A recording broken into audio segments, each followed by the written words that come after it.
आज जो बेटा हम परमुटेशन डिस्कस करने जा रहे हैं, इसमें यह है कि जरूरी नहीं कि आपके पास सारे के सारे वर्ड्स जो हो वो डिफरेंट, ठीक है। यानी आप परमुटेशन इंट्रोड्यूस कर रहे हैं जिसमें ऑल आपके पास ऑब्जेक्ट जो है वो may or may not be different, ठीक है।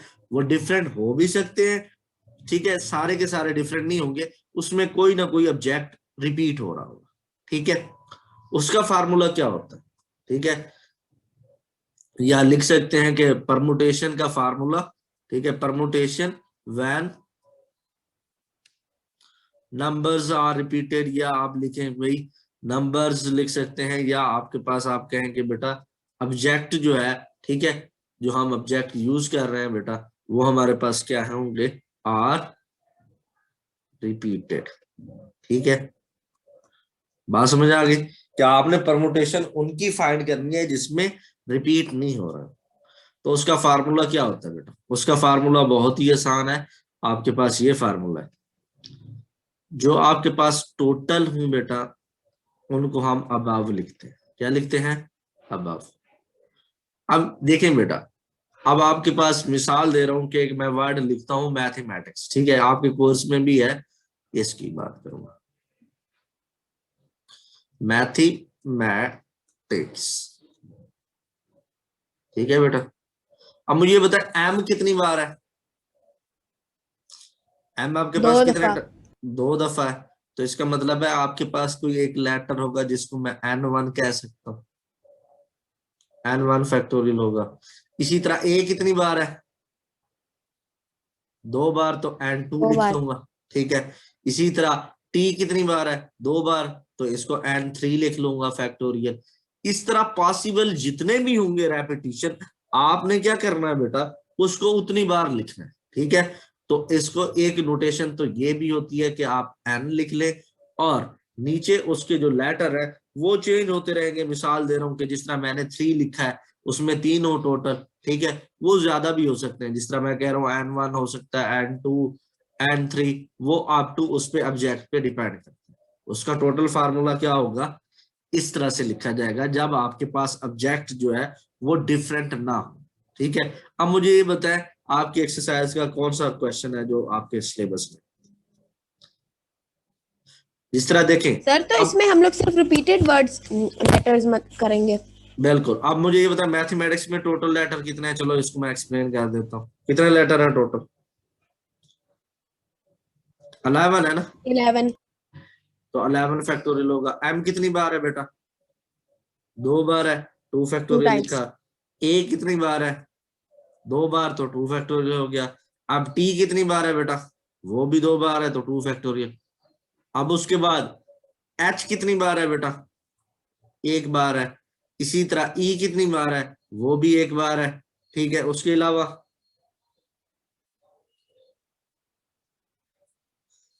ई, ठीक है, ए आप ऑलरेडी बता चुके हैं, ठीक है। सी कितनी बार है? एक बार है। एक इसी बार। तरह एस एक बार है।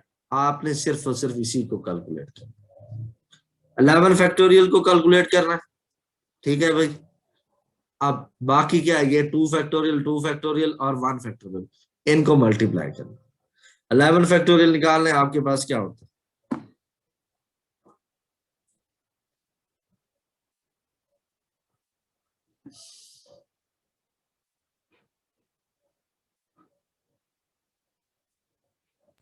3 39 लाख। ठीक है, 39 लाख होता है। अब उसको बल्कि नहीं, ये तो किससे, 39 लाख से भी बड़ा है। 39 मिलियन में भी पहुंच गया है सर। सर जितने इसके भी बाद 9 1 इसको, 6 राउंड ऑफ कर दिया। नहीं नहीं, ये राउंड ऑफ नहीं करना है। ये जो आप बता रही है ना ये पूरे का पूरा लिखेंगे और नीचे देखें आपके पास क्या आएगा। ये टू है और टू है, कितना हो जाएगा बेटा? टू टू जार फोर, फोर टू जार एट आ जाएगा, नीचे एट आ जाएगा, ठीक है, सिंपल। और 11 फैक्टोरियल आप जिस तरह वर्ड में बता रहे हैं बताए जरा।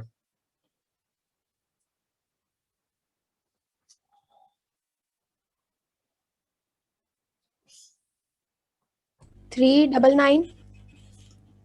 हाँ, 3 99 16 16 800. 800 ओवर 8, इसको 8 पे डिवाइड कर देंगे तो आपके पास आंसर है।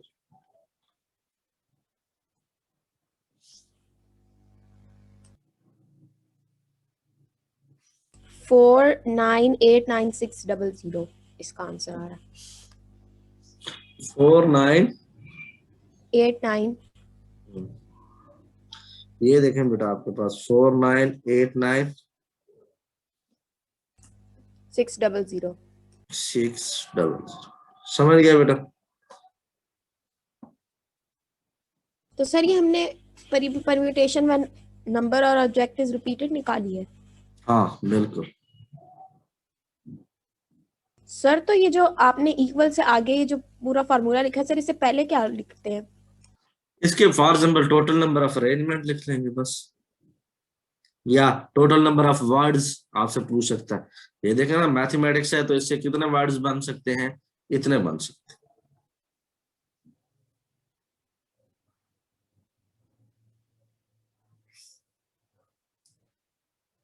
सर हम लोग तो लेटर्स की बात कर रहे थे, वर्ड्स कैसे आ गए?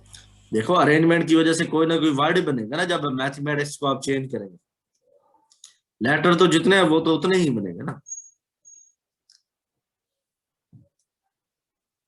देखें बेटा, लेटर तो 11 है, वो तो 11 ही रहेंगे ना, लेकिन जब लेटर्स को शफल करेंगे तो वो क्या बनेंगे? तो अगर सर अगर अब हम ए ऑब्जेक्ट को, होते ना तो हम उनकी कहते कि अरेंजमेंट। अब आपके पास लेटर है तो आपको पता है लेटर्स से क्या बनते हैं, कॉमन सेंस की बात है। तो सर अगर हम मतलब ये एक जैसे भी ये भी क्या एक वर्ड होगा? देखें, ए जो है वो लेटर है, वो ए लेटर है, लेकिन आपसे क्वेश्चन में ये पूछा जाता है कि कितने वर्ड बनेंगे। ये जो आप फार्मूले से पहले ही आप कह रहे हैं ना बेटा, इधर जो आपने लिखना है वो टोटल नंबर ऑफ, अगर ऑब्जेक्ट होते ना तो आप लिखते कि टोटल नंबर ऑफ अरेंजमेंट्स, ठीक है। अब आपके पास टोटल नंबर, वर्ड की अरेंजमेंट को हम क्या बोलते हैं? अगर वर्ड इकट्ठे करने होता है, जिस तरह आपका नाम है बेटा बिस्मा, तो अब आपको पता है कि ये वर्ड्स की अरेंजमेंट है ना। समझ गया बेटा? ये एक वर्ड है ना बेटा, इसको अगर शफल करेंगे तो और भी कुछ बन सकता है, तो इसलिए हम लिखेंगे टोटल नंबर ऑफ वर्ड्स, ठीक है। अगर ऑब्जेक्ट होते तो हम ऑब्जेक्ट लिखते, जो भी आपके चीज गिवन होती है जिसकी अरेंजमेंट कहते हैं, तो उसी तरह से ही लिखते। समझ गए बेटा? आप क्या पूछना चाह रहे यस हैं सर। इसके सर अलावा? मैं ये पूछना चाह रही हूँ कि आप बात करें वर्ड की, तो सर अगर हम ए के साथ ए ले लें तो क्या वो भी एक वर्ड बन जाएगा? नहीं, जरूरी नहीं है कि वो प्रैक्टिकल लाइफ में एग्जिस्ट करता हो वर्ड, ठीक है ना। आप इस तरह से ना सोचें कि भाई इससे मैथमेटिक्स से जो इतना होंगे। ये वर्ड का मतलब है कि वर्ड्स की अरेंजमेंट। अब ये हो सकता है ये वर्ड मीनिंगलेस भी हो सकता है, वो मीनिंगफुल भी हो सकता है। समझ गया बच्चे? मिसाल दे रहा हूँ कि एक मैथमेटिक्स से मैं वर्ड लिख लेता हूँ, ठीक है। अगर मैं लिख देता हूँ पहले डबल ए लिख लेता हूँ, फिर डबल एम लिख लेता हूँ, ठीक है, मिसाल दे रहा हूँ। फिर लिख लेता हूँ बेटा सी, फिर आई, फिर एस, फिर आई 2 बार है तो चलो एस है, फिर टी लिख लेता हूँ, ठीक है, फिर मैं लिखता हूँ ई, ठीक है। जिस तरह इसके लेटर 11 पूरे करता हूँ, ये वर्ड है, लेकिन इस वर्ड का आपने देखा है वो कि मीनिंगफुल है कि नहीं है, वो हमारा काम नहीं है। हम सिर्फ ये कह रहे हैं कि इस अरेंजमेंट से कितने वर्ड बनेंगे, बस। समझ गया बेटा? Yes sir. हमारा ये कंसर्न नहीं है कि प्रैक्टिकल लाइफ में इससे कितने वर्ड्स बनेंगे, उसका हमारे साथ कोई कनेक्शन नहीं। समझ गए बच्चे? यही क्वेश्चन था ना यस आपका? सर। तो सर मतलब कि ये 11 वर्ड्स है ना जिस तरह से, हाँ तो सर एक वर्ड का मतलब एक लेटर का तो कोई वर्ड होता ही नहीं है। तो सर बिल्कुल एक ऐसा। से मतलब टू या टू से आगे मतलब टू से फिर 3 वर्ड्स, सॉरी 3 लेटर्स के वर्ड्स बन जाएंगे, फिर 4 किस तरह से है क्या? नहीं नहीं नहीं, उसमें लेटर 11 शेफल होंगे, 11 के 11 ही होंगे। 11 के 11 कितने ज्यादा कॉम्बिनेशंस बन जाएंगे? बिल्कुल भी, बिल्कुल बिल्कुल। ये तो देखना मैंने ए लिखा है, अब एक ए है, इस ए को मैं कितनी बार रोटेट कर सकता हूँ आपको पता है, कितनी बार जगह पे रिप्लेस कर सकता हूँ इस ए को? सिर्फ 10। 10 टाइम। और दूसरे ए को फिर इसी तरह एम को, फिर सी को, फिर आई को, ये बन जाते हैं। ये एन की वैल्यू 11 है, इस वजह से आपको लग रहा है, ठीक है।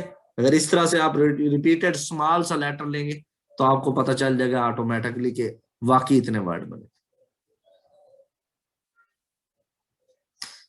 Yes sir. जिस तरह देखें बेटा ऐड है, ठीक है, मिसाल दे रहा हूं, इसमें टोटल लेटर कितने? 3 फैक्टोरियल। रिपीट कितने हो रहे हैं? 2। ऐसे ही है ना, ऐसे ही है ना। 6 ओवर क्या हो जाएगा? 2। तो कितने लेटर बनने चाहिए? 3। अब इससे 3 बनेंगे कि नहीं बनेंगे, आप खुद बताओ। Yes sir. समझ गए ना? आपने अगर फार्मूले की वैलिडिटी चेक करनी है तो आप स्मॉल के लिए करें जो आपके लिए पॉसिबल है, कि जो आपकी एक्सेस में है, ठीक है।